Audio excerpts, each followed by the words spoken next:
वंदे मातरम। मैं विनोद कुमार शुक्ला, अड्डा पर आपका स्वागत है। केजरीवाल की आम आदमी पार्टी या आम आदमी पार्टी और उसके नेता अभी इस बात की खुशियां मना नहीं पाए थे कि लोअर कोर्ट ने जो लीकर स्कैम वाला मामला है उसमें उनको डिस्चार्ज किया है। तब तक हाई कोर्ट का निर्णय आ गया जिसने पूरे के पूरे जो लोअर कोर्ट का निर्णय है उस पर तुषारापात कर दिया। अब इस तुषारापात के जो लीगल मायने हैं वो तो हैं ही हैं, लेकिन इसके राजनीतिक मायने भी बहुत से हैं। दोनों पर चर्चा करेंगे। पहले लीगल मायने पर झट देख लेते हैं, फिर उसके बाद पॉलिटिकल मायने पर आते हैं। मामला दिल्ली शराब घोटाले को लेकर के है, जिसमें सब जो आम आदमी पार्टी के कन्वीनर हैं केजरीवाल समेत लगभग 21-22 लोगों को 23 लोगों को मुक्त कर दिया था, उससे डिस्चार्ज कर दिया था। अब ये केस है। हालांकि तुषार मेहता ने स्पष्ट कहा है कि अभी वो जो एक्यूज्ड हैं उनको डिस्चार्ज किया गया है उस पर बात नहीं कर रहे हैं, ना करेंगे। उस पर बाद में भी चर्चा होगी। अभी वो सिर्फ इस बात पर चर्चा कर रहे हैं कि जो सीबीआई जो है, सीबीआई को लेकर के जो कोर्ट ने लोअर कोर्ट ने कहा है कि जो लोग इन्वेस्टिगेट कर रहे थे उनके खिलाफ विभागीय जांच होनी चाहिए, और जो और एडवर्स ऑब्जर्वेशन उनके खिलाफ दिया गया था उसको पूरी तरह से हाई कोर्ट ने रोक लगा दी है। अब जैसा मैंने बोला कि इसके राजनीतिक मायने भी हैं। राजनीतिक मायने पहले समझ लेते हैं कि दिल्ली हाई कोर्ट ने कहा है। दिल्ली हाई कोर्ट ने कहा है कि जो आबकारी नीति है या लीकर पॉलिसी है उनके खिलाफ, उस मामले में जो सीबीआई के अधिकारी है उनके खिलाफ डिपार्टमेंटल इंक्वायरी के आदेश पर रोक लगा दी है। और जो ऑनरेबल कोर्ट ने ये कहा है कि जब तक उच्च न्यायालय सभी आरोपियों को बरी किए जाने के खिलाफ सीबीआई की पुनरीक्षण याचिका पर फैसला नहीं कर सकता है, तब तक ईडी मामले को भी को स्थगित रखा जाए। अब ये स्थिति है आज के जो निर्णय आया है उसके बाद। अब जब से निर्णय आया था, अब इसमें बहुत सारा वीडियो हम बना चुके हैं पहले भी, किस तरह से सीबीआई लीकर घोटाला और उसके बाद और बहुत सारी जो मनी लॉन्ड्रिंग का मामला है, इस सब को लेकर के उनके ऊपर मामला है। मनी कहा यह गया है कि मनी ट्रेल जो है वो मनी ट्रेल जो है उसमें कैश का लेन देन तेलंगाना, गोवा और ये सब चुनाव में खर्च किया गया, इस तरह की बात आई। अब इस मामले को सीबीआई और ईडी जांच कर रही है। सीबीआई के मामले को लेकर के आज सीबीआई जो लोअर कोर्ट का फैसला है उसको लेकर के अदालत पहुंची थी। अब जब से ये फैसला आया था सुप्रीम को लोअर कोर्ट का, तब से पूरा जो आम आदमी पार्टी है उसके सारे कार्यकर्ता नेता सक्रिय हो गए थे और लगातार आक्रामक हो गए थे कि पुरानी जो बात केजरीवाल को लेकर के कही जाती थी, ईमानदार ईमानदार ईमानदार वाली, उसको छवि को लेकर के कि एक ईमानदार पार्टी है और उसको फंसाए जाने की कोशिश की गई है। और जो सरकार है वो थोड़ी सी डिफेंसिव में चली गई थी। लेकिन फिर इस मामले को लेकर के उदाहरण दिया गया कि लालू प्रसाद यादव को भी लोअर कोर्ट ने इसी तरह का उनके पक्ष में निर्णय दिया था और बाद में सुप्रीम कोर्ट से उनको सज़ा हुई, 4 साल की सज़ा हुई और वो सज़ा याफ्ता हैं अभी। यहाँ पर भी कमोवेश वैसा ही केस था। अब हाई कोर्ट ने उस पर रोक लगा दी है। अभी एक पक्ष पर बात हुई, लेकिन अब आज से इस मामले में दूसरे पक्ष आक्रामक हो जाएंगे, इसलिए कि इस मामले को लेकर के कांग्रेस का हमेशा से दावा था कि इस मामले में जो शिकायत कर था वो कांग्रेस ने ही किया था, कांग्रेस ने ही इस मामले को लेकर के, कांग्रेस ने ही ये मामला उठाया था। और जब ये मामला इस स्थिति में जा रहा था तो निश्चित तौर पर भी कांग्रेस अपने आप को निराश महसूस कर रही थी, और ये भी बात निकल करके आ रही थी कि ये जो पूरा का पूरा मामला है ये कहीं ऐसा तो नहीं कि ये पॉलिटिकल वेंडेटा है और सरकार जो है वो आम आदमी पार्टी के खिलाफ इस तरह की के एजेंडा के तहत काम कर रही है, और इस तरह की बातें निकल करके आई। अब चूंकि इसमें बहुत सारे लोग शामिल थे, बड़े नेताओं में अरविंद केजरीवाल, मनीष सिसोदिया, इस तरह के लोग थे, संजय सिंह, ये तीनों जेल में भी रहे, सत्येंद्र जैन भी जेल में रहे। तो ये बात निकल करके आई कि कहीं ये पॉलिटिकल एजेंडा का तो हिस्सा नहीं है और उसी के तहत तो नहीं किया जा रहा है।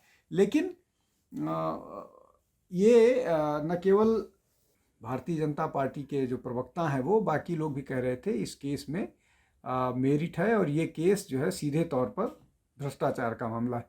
लेकिन जब तक अदालत से कोई सज़ा नहीं होती है, ये बात सही है, तब तक किसी को भ्रष्टाचारी नहीं कह सकते हैं।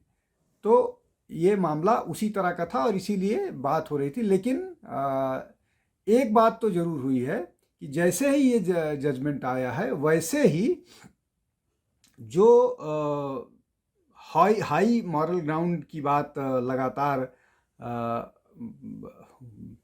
आम आदमी पार्टी के लोग कह रहे थे, वो उनके उस पर तुषारापात तो हो ही गया। अब उनको फिर डिफेंड करना अपने आप को कितना होगा, कितना मुश्किल होगा, ये तो समय बताएगा। लेकिन अब उनके लिए आगे की और चीज़ें मुश्किल होंगी, क्योंकि अभी आधा पक्ष है, आधा तो आना बाकी है। आधे पर अभी तो सीबीआई गई ही नहीं जिस मामले में, उस मामले में जहां पर केजरीवाल को छोड़ दिया गया है, मुक्त कर दिया गया है। अब इन सब के बावजूद जो हाई कोर्ट में सीबीआई के वकील ने ईडी की जांच को लेकर के उस पर अदालती कार्रवाई को रोकने या उसे स्थगित करने की गई जो प्रार्थना को लेकर आम आदमी पार्टी जो है वो फिर वही फर्जी नैरेटिव गढ़ने लगी, यह भ्रम फैलाने की कोशिश की कि ईडी की जांच फर्जी है, इसलिए सरकार जो है अदालती कार्रवाई रुकवाने की मांग कर रही है। अब ईडी की जांच का कानूनी आधार बनाए रखने के लिए सबसे पहले जो है उसको सीबीआई द्वारा जो हाई कोर्ट में दाखिल अपील पर हाई कोर्ट को अपना फैसला सीबीआई के केस को रिस्टोर करने के पक्ष में देना होगा, यानी आरोपियों पर अदालती कार्रवाई जारी रखने का आदेश देकर हाई कोर्ट को निचली अदालत के जो आरोप मुक्त करने के आदेश हैं उसको पलटना होगा, जिस पर अभी चर्चा नहीं हो रही है, जो बाद में सुनवाई होगी। फिलहाल जो है कोर्ट ने जो है सीबीआई अधिकारियों के खिलाफ जो आदेश था उस पर रोक लगा दी है। तो ये जो है ईडी की कानूनी अदालती कार्रवाई पर भी हाई कोर्ट का फैसला आने तक रोक लगा दी गई है। तो ये अभी हुआ है। अभी तो जो उनको एब्जॉल्व किया, छोड़ा गया है, डिस्चार्ज किया गया, उस पर तो न चर्चा हो रही है ना, और ये तब तक नहीं होगा जब तक हाई कोर्ट उस पर कोई डिसीजन नहीं ले सकता है।